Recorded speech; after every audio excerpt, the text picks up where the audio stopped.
Hi Sagittarius, thank you so much for joining me today. I hope that you're doing really, really well. For this reading, this is a general reading for any sun, moon, or rising Sagittarius sign. We're going to look at the cards. We're going to get a sense of the awareness for the week or the big ideas, guidance, and possible outcomes. I will also choose a few oracle cards for additional information and messages for the week. So let's see what the cards have in store for you.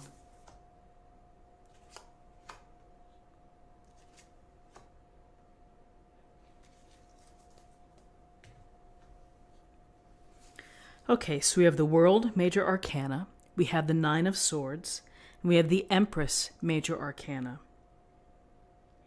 So the World it's a card of fulfillment. It's a card of completion. And when we are able to fulfill our dreams, or when we're able to achieve our goals, when we step over that finish line, it feels really good. We feel that we've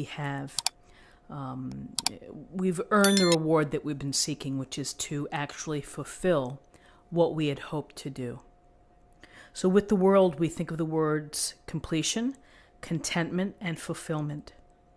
Because, when we take on a task, when we take on a project, when we try to build out our dreams, there's a lot involved. It's the long and winding road. And sometimes the road is bumpy and sometimes it's smooth, and we deal with it. We learn to cope, and it makes us stronger. It makes us wiser. It builds our experience. And so the next time around when we try to do the same thing, we have some prior information that can help. So the World is truly a beautiful card, a card to celebrate what you have been able to accomplish. Whether it's a smaller assignment or a project that you've been working on, or a big multi-month project that perhaps you are close to finishing and completing, it's time to take your victory lap.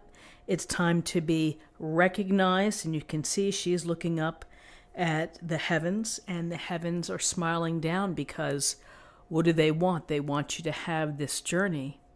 They want you to have momentum and different cycles. And they want you to be able to work toward them, to learn, to grow, and to achieve, to fulfill. Because it makes you feel good. It's a very heart-filled feeling is when you're able to do something that has meaning to you. That's making you feel as if you're on top of your own world.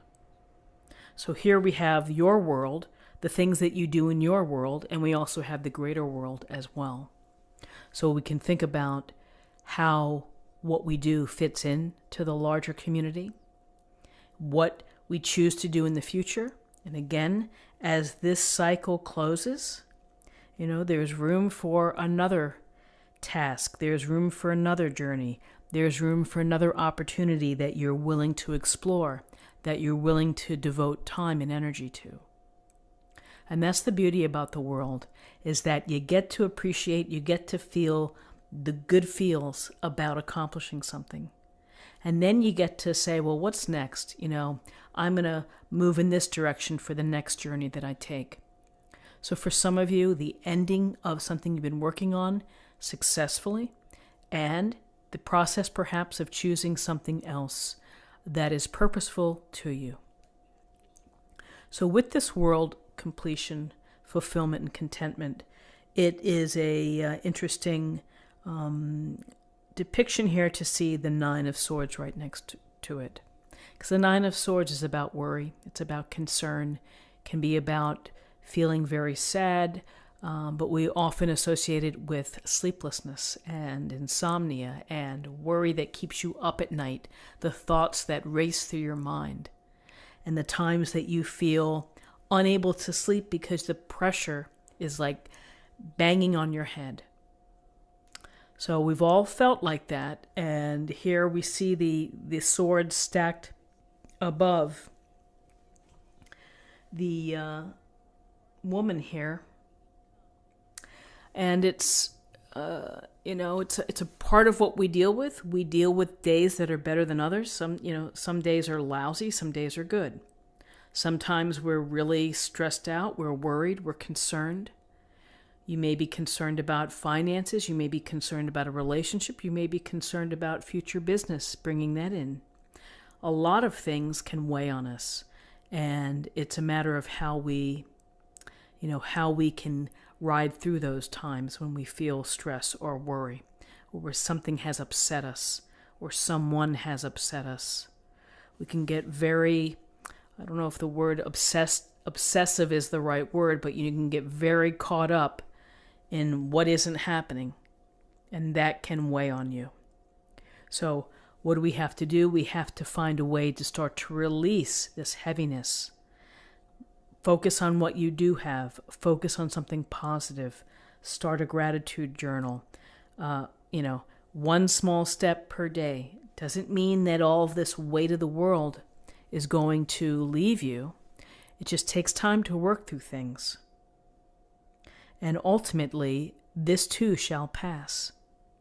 It always does. It's again a matter of mindset, and it's a matter of being proactive, which is to try to reset your thinking, try to reframe what you're doing, and if you have to have whatever you would do to try to get some good night's sleep, turning off all the electronics, hiding your phone, closing the blinds, just making sure that you're in a position where you can get some rest. Because when you're not rested, then it adds into the feeling of exhaustion and the feeling of stress. So here's our beautiful Empress, right next door to the Nine of Swords. And the word that comes to mind is love. The words that come to mind, love and compassion. She is in nature. She is surrounded by abundance. She has created comfort within her life. That is important to her, to feel comfort, to feel proud perhaps of what surrounds her.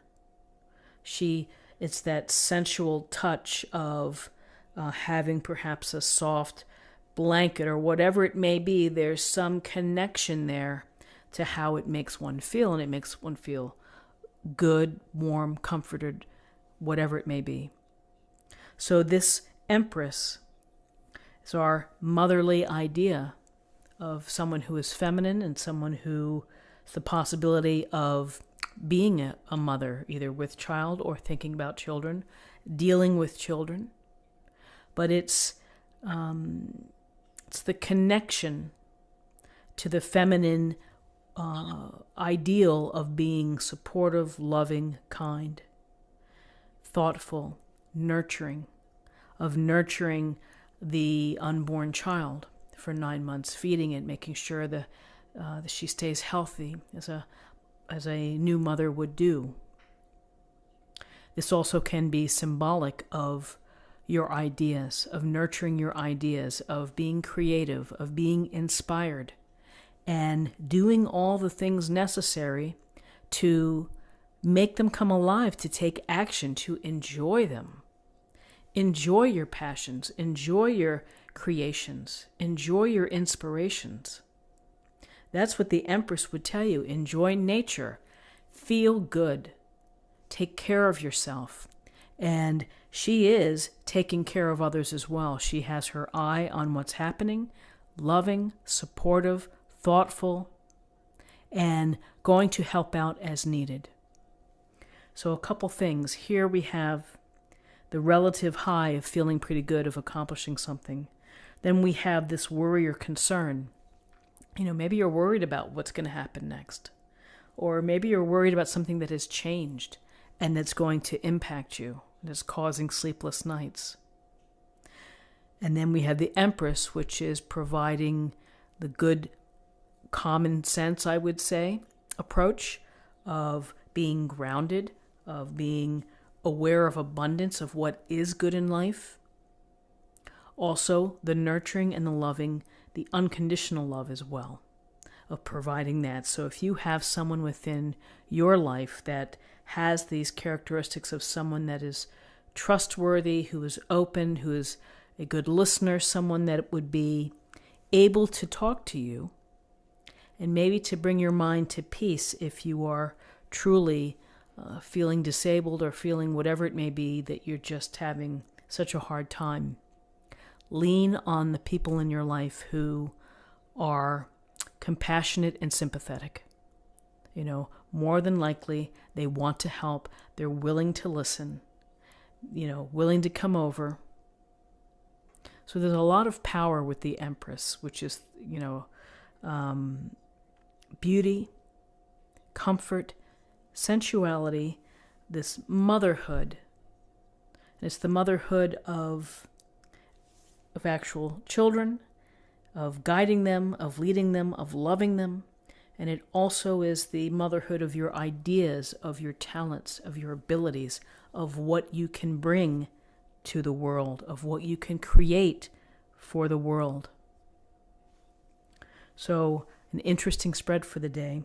Let's take a look at what we have in terms of numerology. So we have 21, and 9 is 30. We have 33.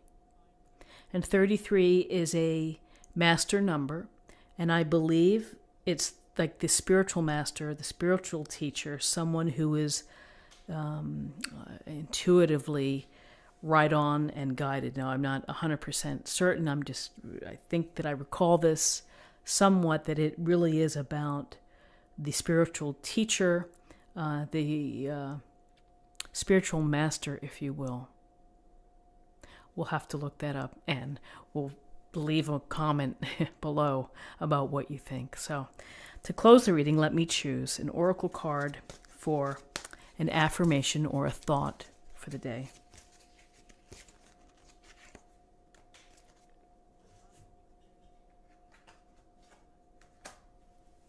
Time to go. The sun sets and rises each day, and it's the same with the avenues in your life.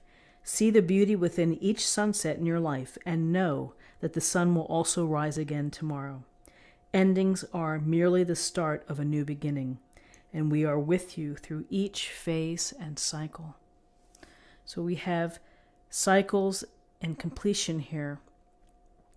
We have the idea to hold on to something that brings comfort to you, which is the sun does rise every day. You get out of bed, you put your feet on the floor, you get dressed, and you never know what may happen, all the good that can happen. So I think that it's a beautiful card and a beautiful thought for the day.